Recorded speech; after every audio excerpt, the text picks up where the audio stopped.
So, where are we heading with soil health in Quebec?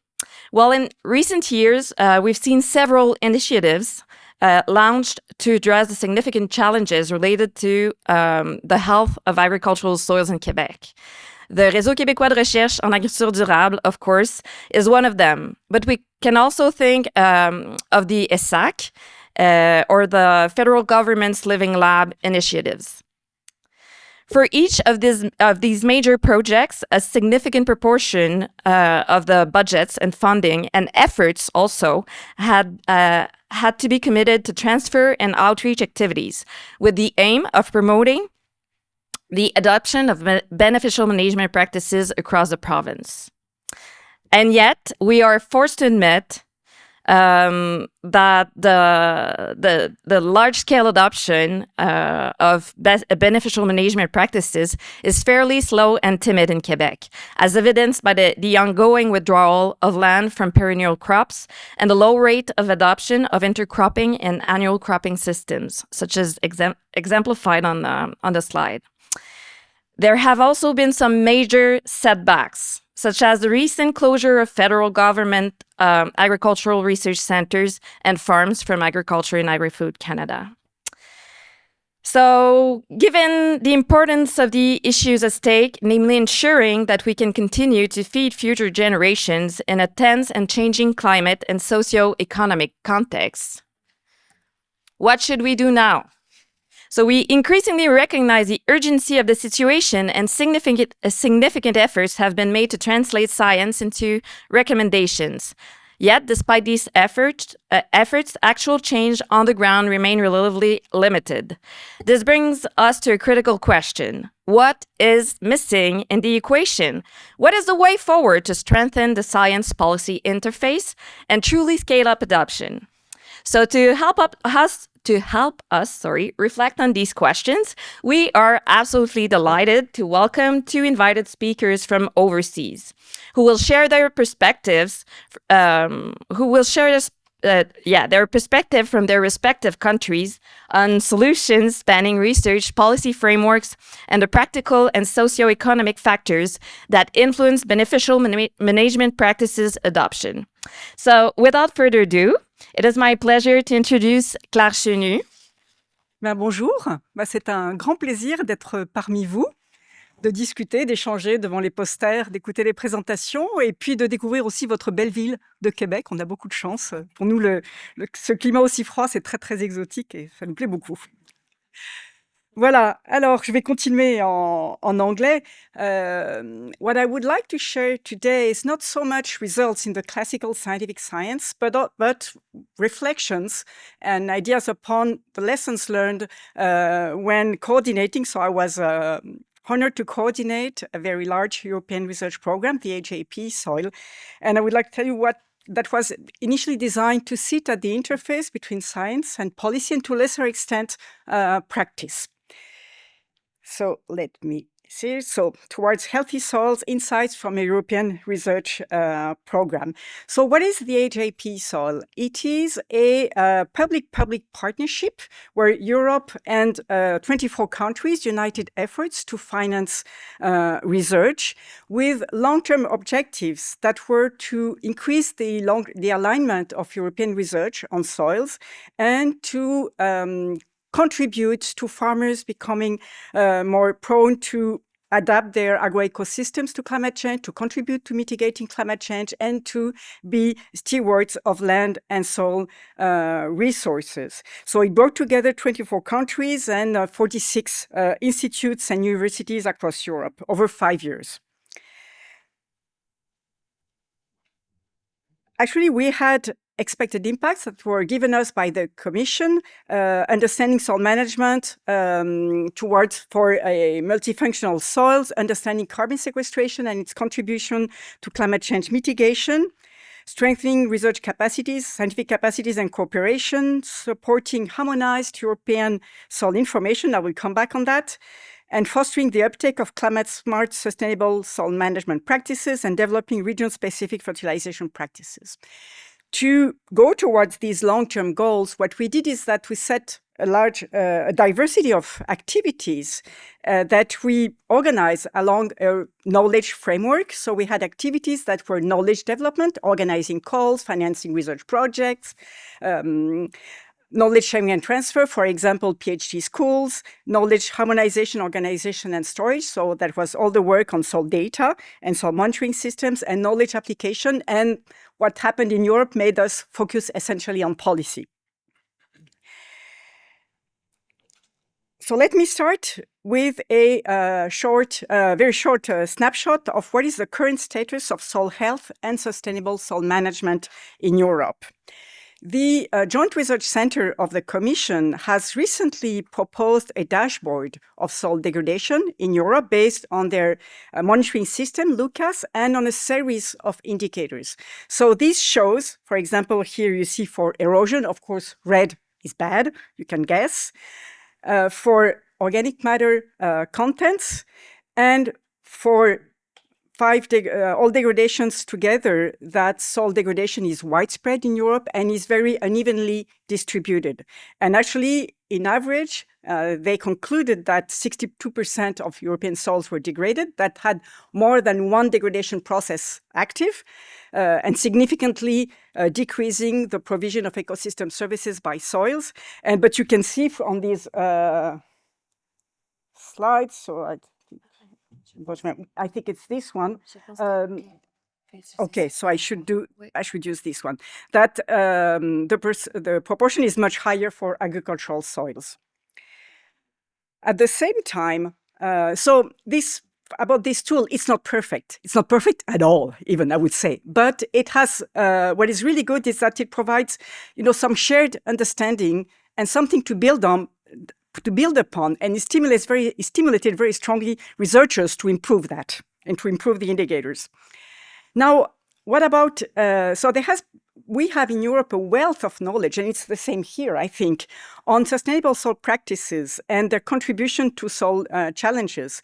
The graph you have is reporting of how much data, how much publications, reports are available in the different countries regarding the effect of different management options. So you see crop and cropping systems, soil nutrient management and crop protection, soil tillage, water management with subcategories.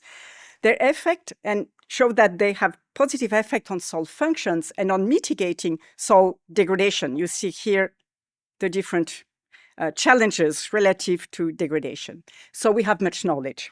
Still, when we had a look at current implementation of sustainable management options in Europe, and here I show a graph for only part of the management options we considered, you see that the graph is mostly dark blue. Dark blue means 0 or very low percentage.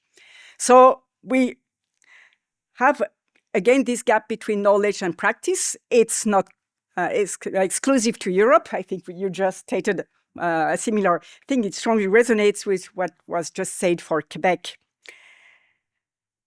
So this diagnosis led the European Commission in 2021 to propose a soil monitoring directive that would combat the different degradations identified in Europe with the long-term objective, well, not that long-term, 2050, that all soils should be healthy and more resilient.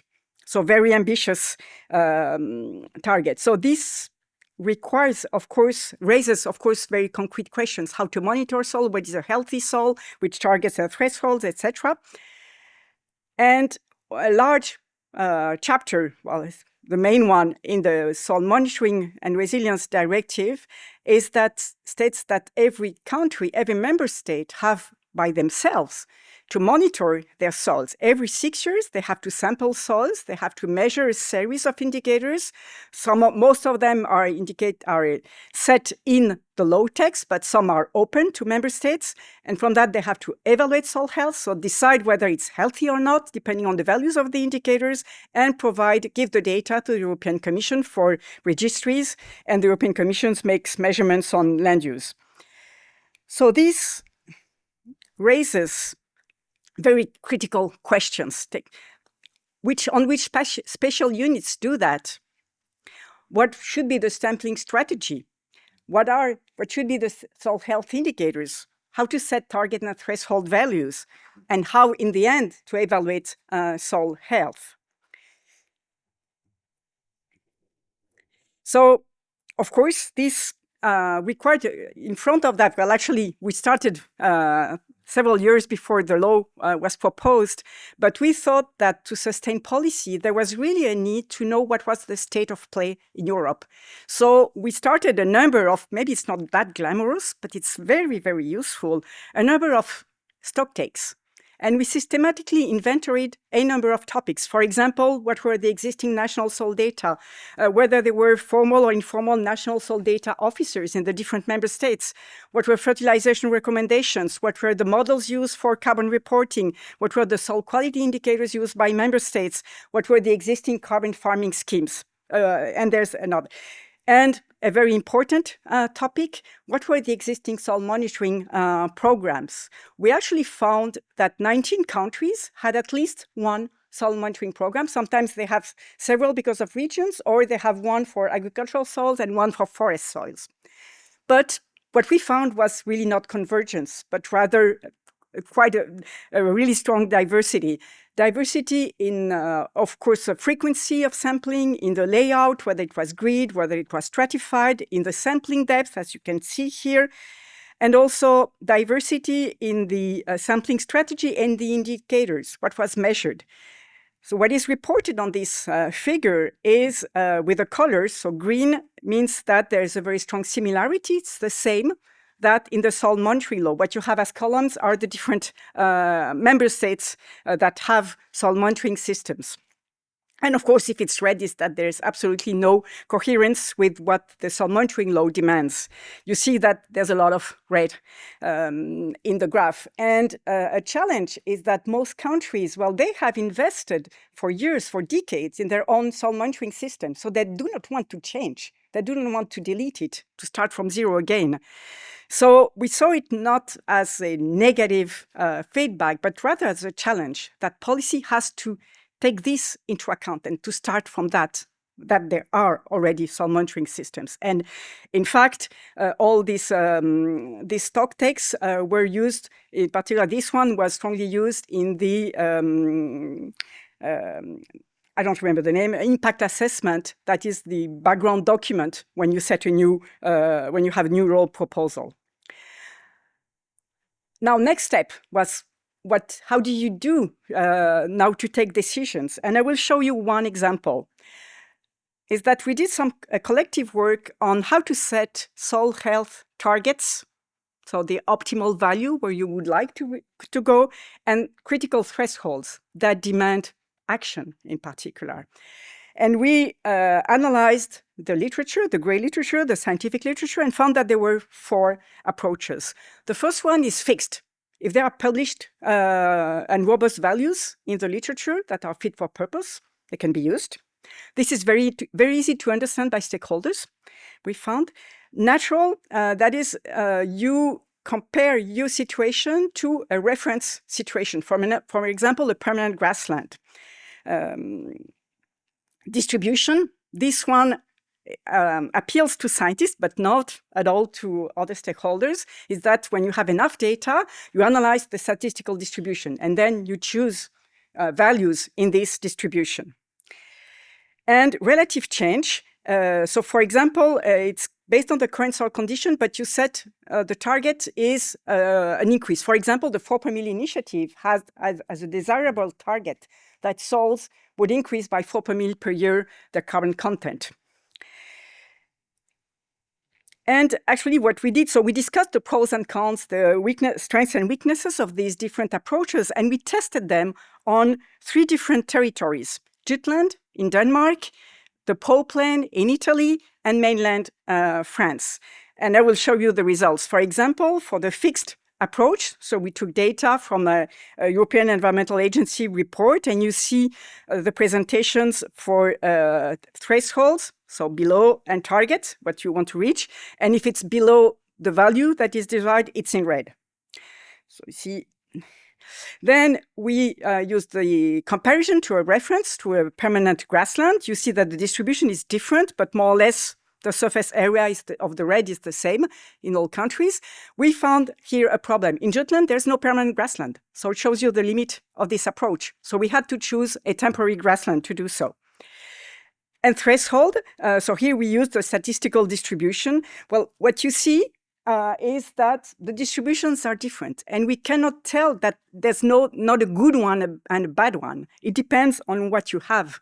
And we proposed a framework to set critical values that for countries, for member states, for any entity, to go from depending on what you have as data, as references, to choose the best method. And we proposed to the thresholds to rather see it as trigger values for action, for restoration.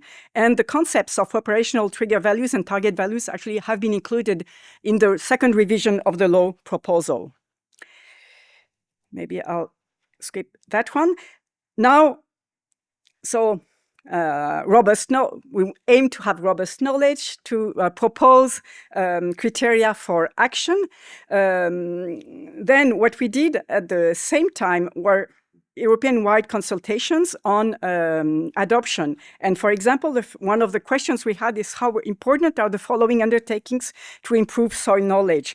And we found that here, there was a need to increase the availability stakeholders expressed. So we had, I should have said it, we had in each country a committee of stakeholders, different categories of stakeholders that were consulted in different moments of our program.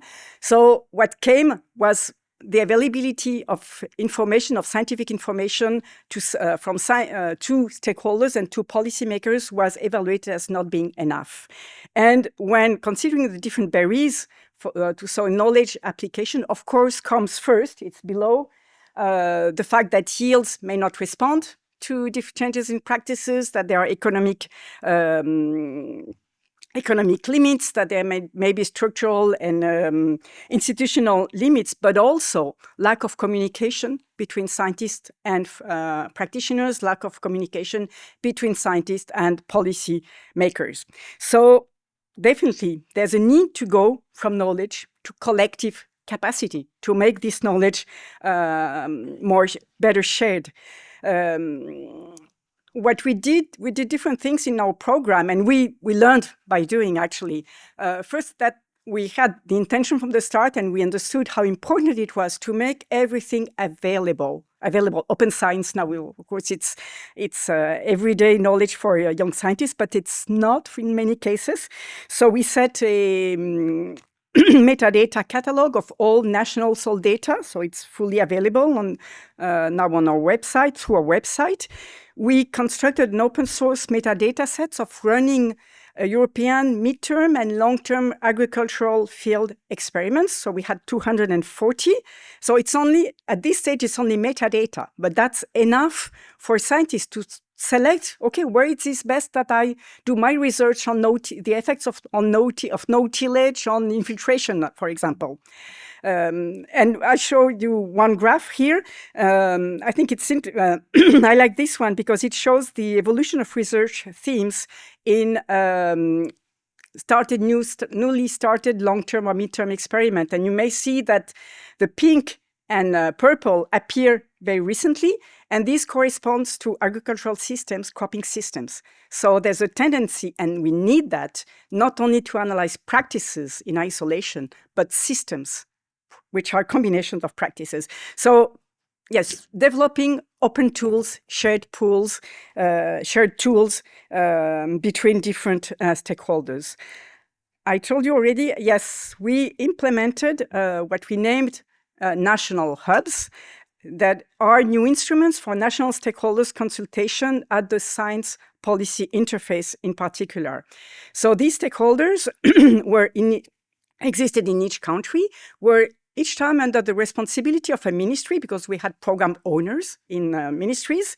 They were not compulsory, and countries were really they had a lot of flexibility to set them. But we wanted to be represented the scientific community, farmers and advisors, policymakers, industry and agribusiness, and the civil society and general public. Between the countries, it went from groups of 15 people or 60, depended. These were entitled to provide input and feedback to the AJP SOL program. We were the ones we consulted for many stock takes, to voice national position and needs, to contribute to and to learn from the work we did in the program, and they contributed to the dissemination of our outputs at the national scale. There has been, for example, a lot of translations in national language of what we did.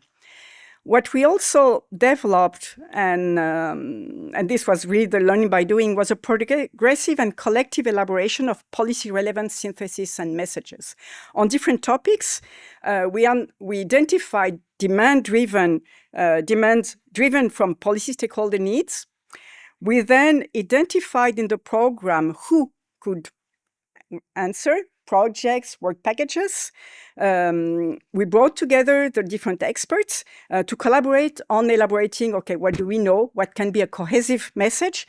And our work package coordination and our work package on science to policy provided guidance to improve this message. We used this approach, which we refined along the 5 years, progressively in the 5 years, to elaborate policy briefs. So we had, I think, 15 policy briefs, but some of them are illustrated here, but also to respond to European Commission consultations for the carbon farming regulation, for the European soil monitoring law, for the natural restoration law. We did each time contributions. And we increasingly developed direct interactions with policymakers. We realized that they were really in demand for that. So we organized policy events. We, of course, accepted every time they invited us to present at their own policy meetings. We had bilateral meetings with the team in charge of the soil monitoring law development. And we had meetings also with, our colleagues had meetings with the policymakers at the national scale. So keywords here were capacity building, listening to each other, and trust.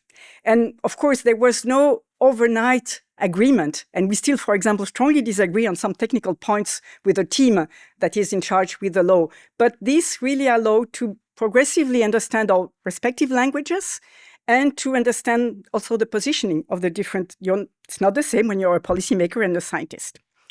So from science to policy, and to extend practice, so there's a number of challenges. And actually, I realized recently, going through science to policy literature, it's not my field at all, that the challenges we have identified,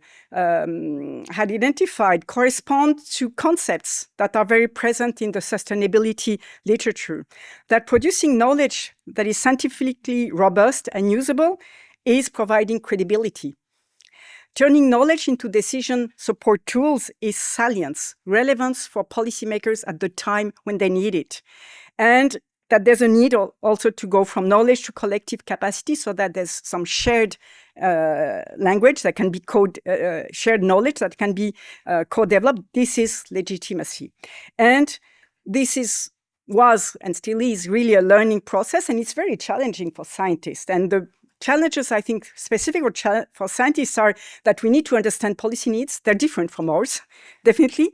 There's a timescale issue. They want results tomorrow. When we tell them, we need a 2 years project to answer to your question. They want consensus. They want to be able to build upon solid consensus. And especially maybe in the soil science community, we're not that good and sometimes do not have the audiences to build consensus. We need to learn how to communicate uncertainty and complexity. This is really critical, I think. And of course, ad hoc dissemination. But since then, so AJP SOL was really a big boat, a very big boat. But since then, the European Commission has envisioned much, much larger, $1 trillion financing on soils. That is the European Mission Soil that builds upon 4 pillars: research and innovation program, again, projects, research being developed, living labs and lighthouses with the objective of having 100 living labs in Europe. Well, I know that Canada is really promoter in the field and was really pioneer, yes, in this field. Soil monitoring and shared databases on soils, and soil literacy and communication with citizens and promoting citizen engagement. So this is a very big program that is now leading really amazing results. And before finishing, I want to tell you that we have managed to link to all our outputs. So outputs are, of course, open access publications, policy briefs, knowledge snacks, sometimes courses for PhD, databases. We have linked them to an interactive PDF that is available on our website. So if you click on the different topics, you see sustainable soil management, climate change mitigation, adaptation, fostering adoption, soil information, and on the sub-themes, you get to the list of these outputs. And on that, I would like to thank you for your attention. I'm looking forward to our discussion.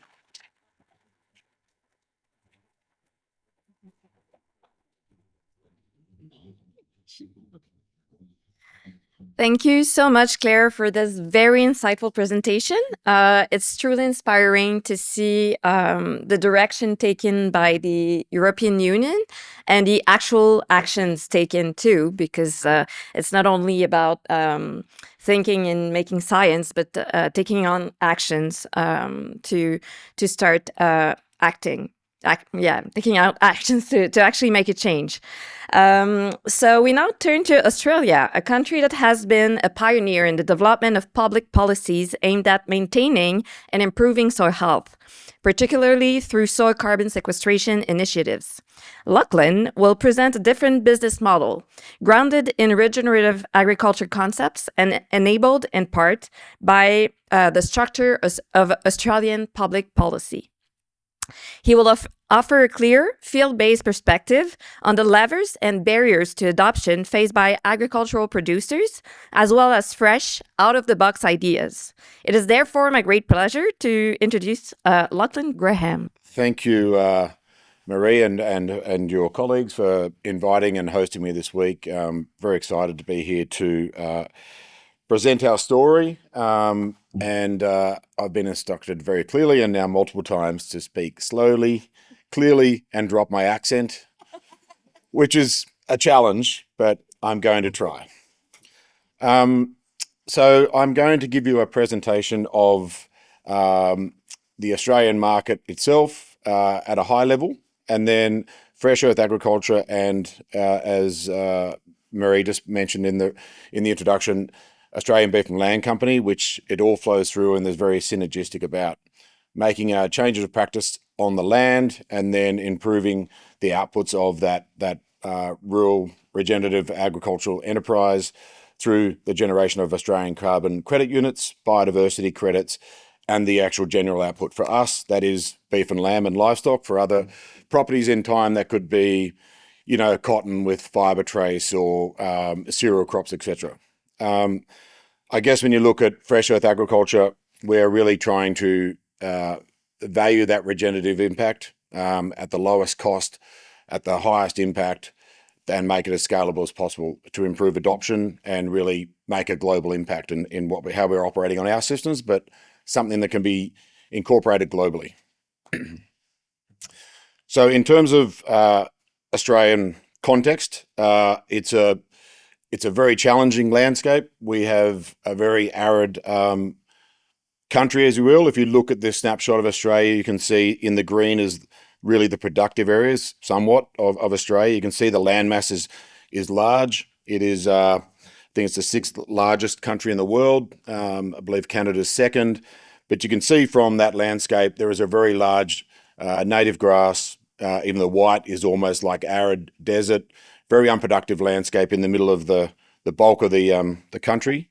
You can see in the northern part across where I'm showing on the mouse here, north there above that line is sort of a very monsoonal. So there's a wet season and a dry season. The average land size in that area of Australia is around about 300 to 500,000 hectares per station, per property. Generally running livestock on low fertility, often fragile soils. And a risk at the moment is there's a lot of development going in those areas because there is a lot of water that comes down in the wet season about harvesting that water. There's pioneers trying to grow cotton and certain crops in those soils. It's posing a really big challenge, but also an opportunity for that area of Australia. You can see in the greener areas here, what we call on the eastern seaboard, this is generally the most productive areas of Australia. You know, there's improved pasture management, livestock grazing, cereal cropping, horticulture, viticulture, dairy more so on the coast. And then in Western Australia, over in this area, that is also a productive area, but very sandy, low soil organic carbon levels, and also a really challenging environment. But it gives you an idea of, I suppose, the variability, the challenges with Australia. We're very low rainfall, very old soils, initially very low starting point. And a lot of the land that was cleared through white settlement essentially should not have been cleared and developed for agriculture. It's created large problems, and I'll show you on the next slide. Those problems are consistent, that you would all be aware of: a low soil organic carbon, salinity in the areas, particularly on that right slide where you can see in irrigation areas. That's a real challenge. There's a really big irrigation network in this part of Australia down here. It's an arid environment, so they're irrigating. There's a lot of viticulture, stone fruits, citrus, and now a massive amount of almond development going on as well, using huge amounts of water. That's obviously really complicating the dairy industry. The returns on almond outweigh the dairy, so a lot of land is being converted.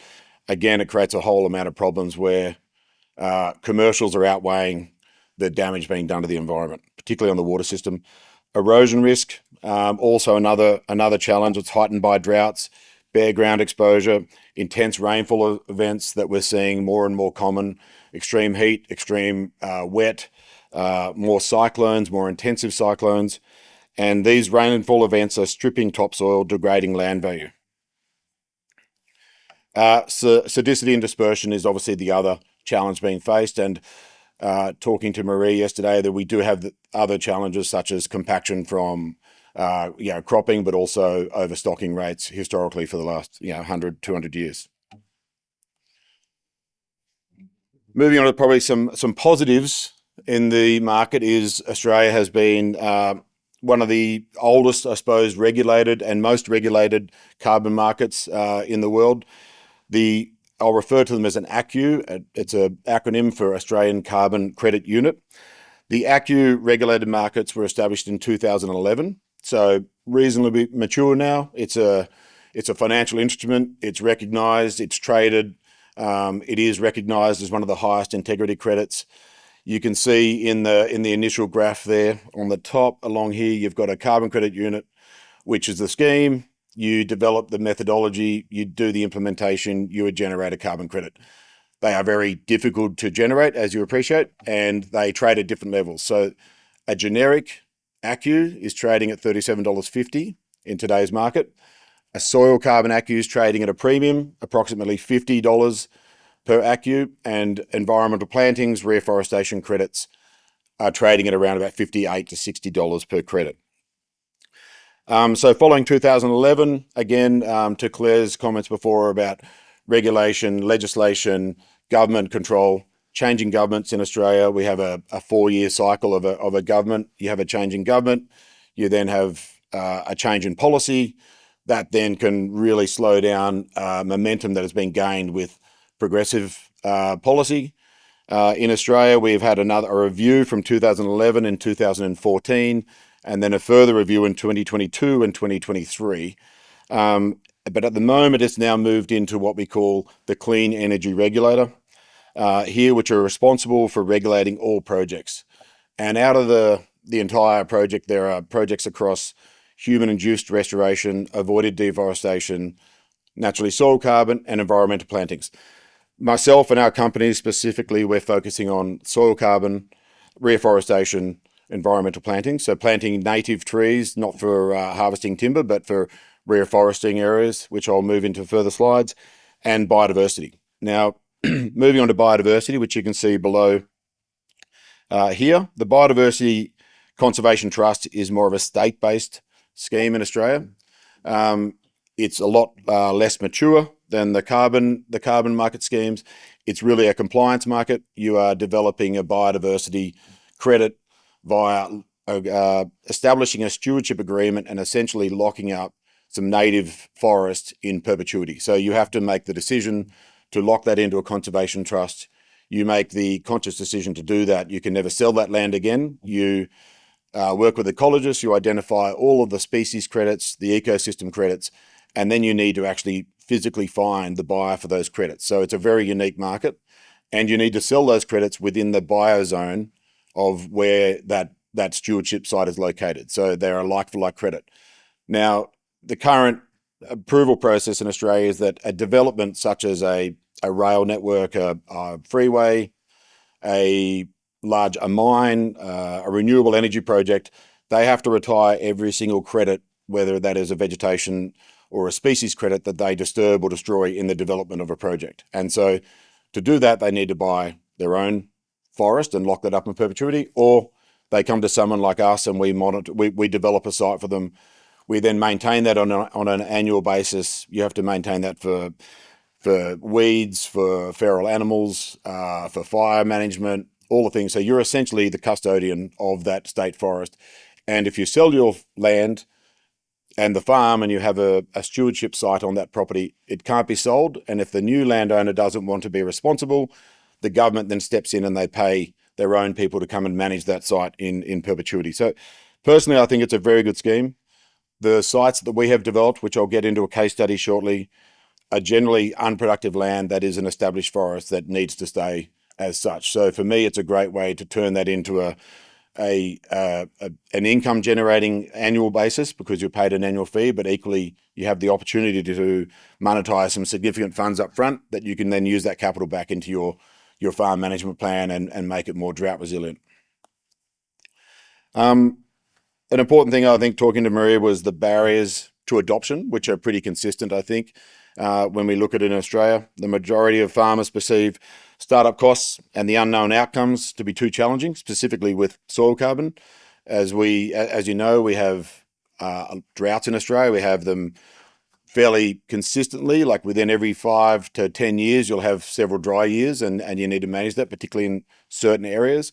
So you can do a lot of good work, you can sequester all this soil carbon, and then in a year you can lose 5 to 8 years or 10 years of work because you lose all that soil carbon and you go into a drought. Equally, I suppose the credit price uncertainty, and it's the understanding of most farmers. They really find it challenging, and it is complex. It's a really complex market. If you don't know the market or understand the market, you don't have a perception of what it's worth. Most of them have a misguided view that it involves locking up the country and reducing productivity. Our motive for 30 years has been it has to be an improvement in productivity, but also sustainability. And the byproduct of good land management and being a good custodian is you have a financial instrument, being a carbon credit, that we as a supply chain need to inset some of those credits, and we have the ability to sell those credits to a large off-taker or emitter, a mining company, an energy company, a transport company that need to offset those same credits. And the returns can be financially very rewarding, which I'll show further on in a few slides here. Equally, the bottom point here, the lack of rewards for the early adopters. And specifically, we saw that in one of our properties that we had in our farm, in our family for 2 generations.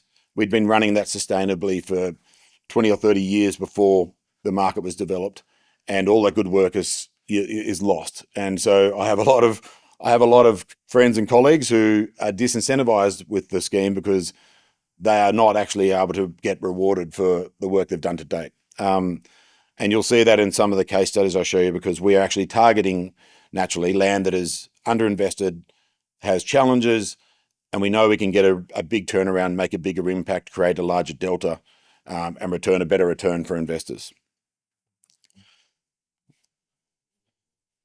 So an introduction to Fresh Earth. As I said before, we're really trying to address low quality soils, the rising protein demand and that opportunity, and servicing, I suppose, environmentally and health conscious consumers around the world that are looking for transparent supply chains that are making a positive impact on global environment and the soil and the land that we're operating on to produce the food we do.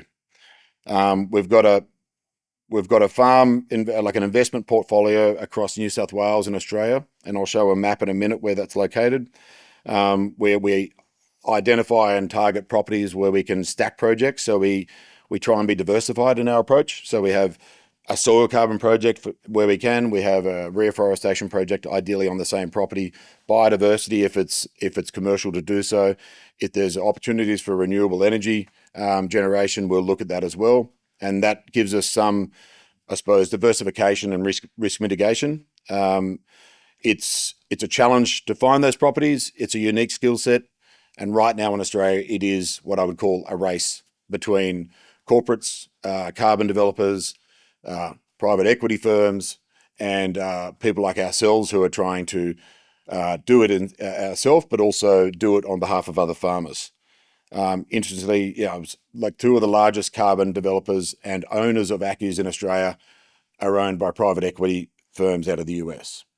And in 1 year they were valued at 100 million. Next year they're 300 million. The next year they're $1 billion valuation, all based on a pipeline of carbon credits that are coming in. And everyone has a view that Australian carbon credits at $50 are going to be worth $110 to $200 in the 10 to 15, 25 year program pipeline. So Fresh Earth Ag, it's the key tenets. Our key objectives are, land is not a static asset. Healthier soils increase productivity. Resilient ecosystems reduce risk. Natural capital can be valued, measurable, profitable, in provable ways, and regenerative programs can be replicated when biophysical data is understood.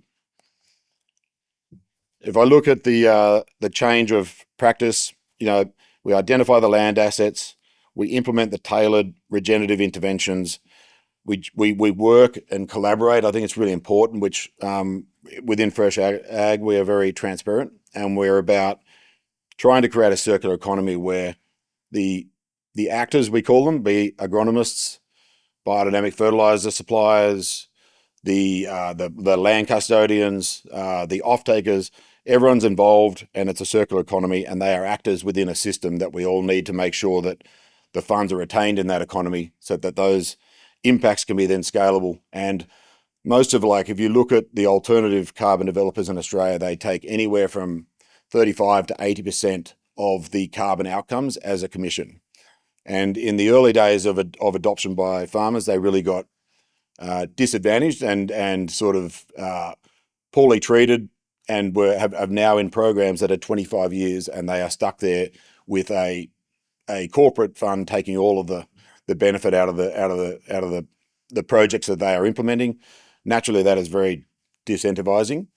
Within our system, we take 11% commission, and that creates, and in that 11%, that is distributed to all the actors. The agronomists are rewarded, the fertilizer suppliers are awarded. If there's a biochar supplier, all the people that have active and contributed, they reap the benefit of the program. Naturally, that should get the other farmers to adopt and join on the mission. We're looking at the product and the credit generation. We are seeing globally certainly a growth in grass-fed and organic and our natural claims that we have in our products. The regen claim is a slower uptake. I'll talk to that at the end of the presentation, where people at the moment are willing to pay more for health benefits that they perceive: grass-fed, hormone-free, antibiotic-free, never confined, even animal welfare. So, we have welfare standards, but the environmental claim of regen at the moment is not attracting a premium, and we certainly hope that is something that will change in future. Measuring, reporting, and verifying. Within the Fresh Earth business, we have a software platform that we have been developing for 5 years with our co-founder, who's the tech genius behind that, which is using AI and machine learning to ingest as much data as we can from Australia's perspective, to then give much better vision on where soil and farms that we're working on, or we can see, are almost like a heat map where we know where we can invest to get a good return. We know where farmers can incorporate and change with certain methodologies or land management strategies and get the best benefit. It's an interesting platform. I'll lead on to the next slide because we are looking at a way of digitizing that and then repeating it and making it scalable, which I'll talk to now. So at the moment, we raise money from wholesale and retail investors, mostly retail investors. So in the last 18 months, we've purchased 7 properties, 50,000 acres, so 20,000 hectares, and we've quickly and rapidly got 9 active registered projects on those properties. So we're probably doing something in 6 to 12 months that corporates are taking 3 years. We have our flagship property that I bought in 2022 that we're actually now looking at trying to tokenize that asset, so break it down and fractionally break it down into ownership of a cubic meter of the soil and offer that out as a token to global retail investors. So mum and dad's environmentally conscious investors that want to own and understand the story of where their money and what it is doing. And that is a cubic meter which reports everything below the ground and above the ground on the holistic property. So that's biodiversity. That property has got 13 wind turbines on it. It's got soil carbon credits being issued this year in August is our first retest at 3 years. We've done a huge impact on the property from when we bought it. It was a rundown sheep property, no fertilizer history in 40 years. We've done a massive soil remediation, very low pH soils, very acidic. I think the average pH was 4.3, 4.4. The soil carbon in our baseline measurement was 1.3 average, 1.3%. So we knew we had a big opportunity. We've been intervening there with obviously lime and ways to lift the pH of the soil, perennial pastures, and then rotational grazing with an active herd, and really maintaining and improving the soil, fertilizing the whole property with some synthetics, so conventional fertilizers, but also trialing biodynamic fertilizers, which I'll talk to shortly.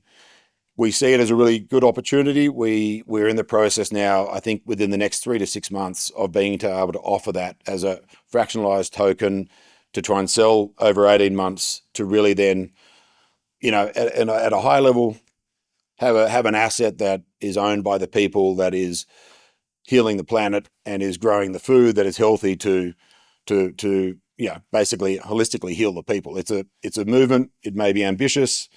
We believe we can do something with it. Our other co-founders are very passionate about it, and it'll be the first of its kind in Australia and we think anywhere. But we've been doing a lot of work on it, and it'll be watch this space because it's going to be an interesting 6 months, we believe. So snapshot, case study, conscious of time. So there is Australia. These are the properties that we own in our portfolio. Some of you I spoke to yesterday have been to Australia. This is obviously close to Sydney, and that is close to Brisbane. This is, if you refer to the previous map I showed you, it's in high productive areas. We are targeting minimum 600 mil rainfall. These properties are all about 750 to 900, 1,000 mils of rainfall per year. That's a lot in Australia. It's probably very little in Canada. Their elevation is also 750 to 1,000 metres above sea level. That's also very high in Australia, not so in Canada. And we've got a diversified approach in those properties. So all of those red dots, there is 7 properties there that we have purchased and own and are running projects on them. Like I said, very quick to, I suppose, bring those properties into the vehicle, make the changes fast, get the impacts reporting fast, and then present that to the market. And that's actually going to be a really transparent piece of innovative work that we are working with, which I'll talk to this property, the largest CRC in Australia, the Zero Net Emissions Corporate Ag Research Centre, similar to what Claire was talking about in Europe. We are one of the founding partners in that entity. It's $300 million, which was the largest in Australia. And we have 3 of our 7 properties are producer demonstration sites. So all of those, there's 10 universities, all of those entities are working on our sites to make it a collaborative approach that is completely transparent. It's all about, this is what we're doing, this is what worked, this is what didn't, these are the best outcomes. And this is a case study here on the Glenclair property It's one of the largest in our portfolio. We bought it we settled in June last year. And we've just had it revalued. We've had a 35% uplift in the valuation of the property. We settled in June, but we had access from January. It's running over 1,000 cows. It's got, like I said, 750 to 800 mils of rainfall, granite and basalt soils. The previous owners of 45 years, no fertilizer history, no improvement on the soil. They ran it on a very low input production system. So we saw it as a very big opportunity for us to try and make a meaningful impact and make it fast. So if I talk about soil carbon on the property, so this is 4,200 hectares, 10,500 acres. The pink area is where we are doing soil remediation and pasture improvement and changing the entire way that this property has been run. It is at the moment it's got a very unproductive, mostly a soon to be a noxious weed, African love grass, an imported grass species, basically entirely across that area. So we're taking a 3-year plan to improve that. Similar to the other property, pH was 4.5. The baselining, as in the cores that are being taken on the farm for our soil project, are actually happening right today. They arrived last night, so they're doing the cores tomorrow. And we've already got the land management strategy. That is, improve the soil, get an active pasture going on there, rotationally graze it, and then continually get it fertilized, get the soil more healthy, get water retention. We'll have more dams go in there. There's certain areas of biodiversity as well. And then the reforestation, this is all the green area. So we're actually replanting trees in all of this green area in 6-meter rows. So we deep rip, we plant the trees in 6-meter spacings, and we plant them about, depending on the density, every 3.5 to 5 meters. The program requires to have the carbon credits issued, a minimum 20% canopy as a mature tree. We're targeting about 40 to 50% canopy to allow for mortality, from dry periods. We have to manage the fire risk. We have to manage feral animals and the potential for lose any trees to disease. It's our intention in probably years 4 or 5 to then re-enter livestock back into the plantation. So we actually then incorporate them in. They go back into the plantation. They'll actually graze the grass. They'll control the organic matter. That'll in turn will help with the fire management plan in the plantation itself. And there's a new methodology which has been 3 years in legislation, which will then allow us to be issued carbon credits for what we are doing under the soil, under the trees. At the moment, the reforestation credits are for the growth of the trees, so what you're sequestering above ground. And within we believe the next 6 to 12 months, we'll get recognition for the soil carbon that we're sequestering under the plantation via the livestock management through the plantation. This photo down here is actually the tree seedlings, how we plant them. So we have to specifically propagate our own seeds. See this big heavily forested area through here and also over here. So our ecology team go in, they harvest a lot of seeds. We send them off to the nursery. We propagate those seeds. We want the trees that we're planting to be part of that community of vegetation species and ecosystem trees. So we actually make sure that they grow well, they grow effectively, and that's part of the audit program to get issued credits on an annual basis. Now, I'll show you the project forecasting for the carbon credits. Importantly, environmental plantings, the graph on the left here, is from the reforestation project. Now, it's very difficult. It's the highest value carbon credits you can generate. They're the most accurate in terms of issuance because you follow the program, you plant the trees, you protect the trees, you will get the issue of the credits from year 1, and they really scale at years 3 to year 10, and they taper off. But it's a very good program for investors, banks to support, off-takers to engage with in terms of a prepayment or a pre-funding mechanism, or just simply the off-take agreement, because the probability of the issuance is very, very accurate. Soil carbon on the right-hand side is naturally more challenging because you have the bigger factor being the environment that you have limited control over, and we really modestly forecast this. So we're only forecasting a 1% increase in the soil carbon in that property over 25 years. Personally, I believe will be 4 to 5% increase, but at the moment with the amount of data available in Australia, in all of our presentations, we keep it at 1% to be conservative. The trees, on the other hand, is very consistent and significant. I'll try and speed up again. I'm conscious of time. But here's the same property. So these are the sort of levels of CO2 equivalent, which 1 tonne of CO2 equivalent is equal to an Australian carbon credit unit. So I think the soil carbon will be closer to 500,000. We'll land exactly on 920,000 for the reforestation, in my view. The only change on that will be some more exclusion areas or any challenges in the tree planting project. And the biodiversity is significant. It's already fenced off. It's in a really good area. There's a really active renewable energy zone near this property, hence why it was one of our targets. And we've got multiple off-takers now wanting to buy our biodiversity credits. This is probably an important slide because it shows the potential returns from thinking outside of being a traditional farmer in Australia in a regulated market. We have purchased the property for $14.5 million, like I said, in June. We had it valued 3 weeks ago by a bank. We're going to a new bank now. We got it revalued at $19.5 million. That bank is also giving us a 1% discount on our interest rate, which is funded by a government environmental bank. So because we're doing these projects, the bank rate might be 6.2%. We get a full 1% discount that bank doesn't even have to pay. It's paid by the government. So there's a good incentive there. The adjustment income. So we've tried to separate running livestock for the investors in this property. We've tried to de-risk that.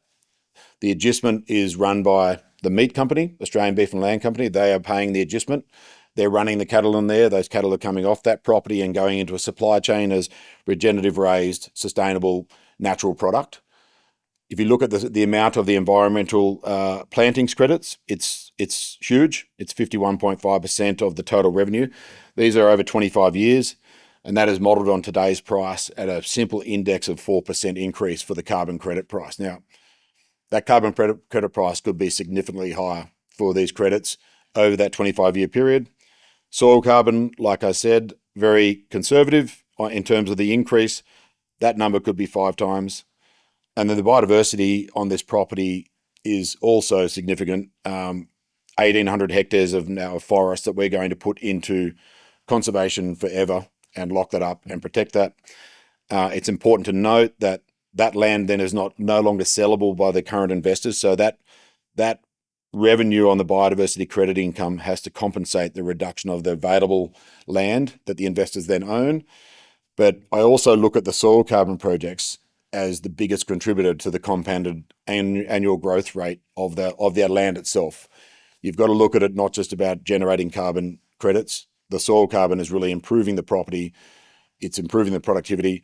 And in my view on this property, we will run the same amount of cattle on about 30% of the original area by getting the land more productive, and the cattle and the livestock program are actually improving the property and the soil because they're run and managed appropriately and incorporated. And on this property, we've got 4 different types of dung beetles that we've been breeding and incorporating onto the property.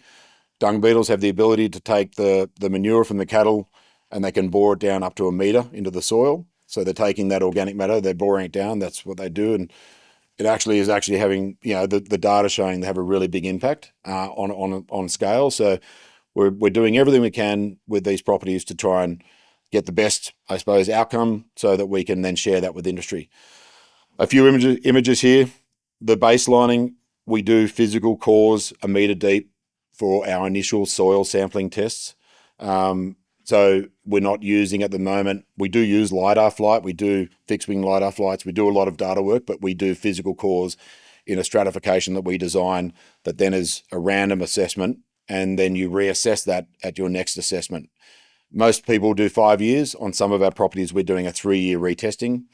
Again, looking at the established timber and the trees, working out the types of species that we're going to plant in properties in the reforestation areas. Speeding up a bit. This is actually on one of our properties where we were receiving the seedlings, getting them organised and sorted for planting. The photo on the right is trialling a biodynamic food waste that we soaked the root balls of the trees in. The fertilizers made from food waste, as in from supermarkets, hospitals, and it's fermented and wasted. It's also added to biochar to supercharge biochar. It's a really unique product. I've been trying to help my colleagues in that business to commercialise it at scale. At the moment, they're selling it in nurseries for household gardens, and we're trying to commercialise the product into broad-scale agriculture. Back to the CRC I mentioned, we're very big on working with people such as yourselves. So we work with multiple universities, with people a lot smarter than me, to really commercialise any innovation we can. The MLA is the leading peak body for Meat and Livestock Australia. Obviously, the other universities you'll be aware of. This is the CRC I mentioned, $300 million, 10 universities, every state and province in Australia, with 3 of the first 9 producer sites. That's a flux tower on one of the properties. We've also got green feeds going onto the properties, which the livestock go in. Every animal in Australia has an electric ear tag. They go on, they put their feed on a platform to lick a supplement. That box is measuring their methane emission while they're in there breathing. It's measuring their weight gain from the last time they stood on the platform. And then we're working on 5 or 6 different properties with a control about which pastures and which fertilizers sequester the most soil, add the most weight gain, reduce the most emissions, and then they can overlay that data. Moving forward, like I said, this flows into our supply chain. So how do we market that? How do we get a financial return from all of that work over and above a carbon credit? So we have, since 2007, marketed our own products off our farms. In 2025, we rebranded that to the Australian Beef and Lamb Company. Currently, about 95% of our product is going into North America and hopefully soon Canada. This is the program we've developed. So it's grass-fed, animal welfare, antibiotic-free, as natural as possible, naturally no GMOs, and regenerative, and also GAP. We have GAP there so we can supply Whole Foods House in the US. And these are some of our key brands here. Murray Darling Beef, Squires Creek is our land brand, Keep River, grass-fed beef we're launching in Washington, DC in 3 weeks' time, the start of March. Anderson Custom Meats, we are a new joint venture partner in Denver and Colorado. And I assume everyone knows Chipotle and some of the other brands that we're doing there. So that's the end. Thanks very much. Hope that was okay.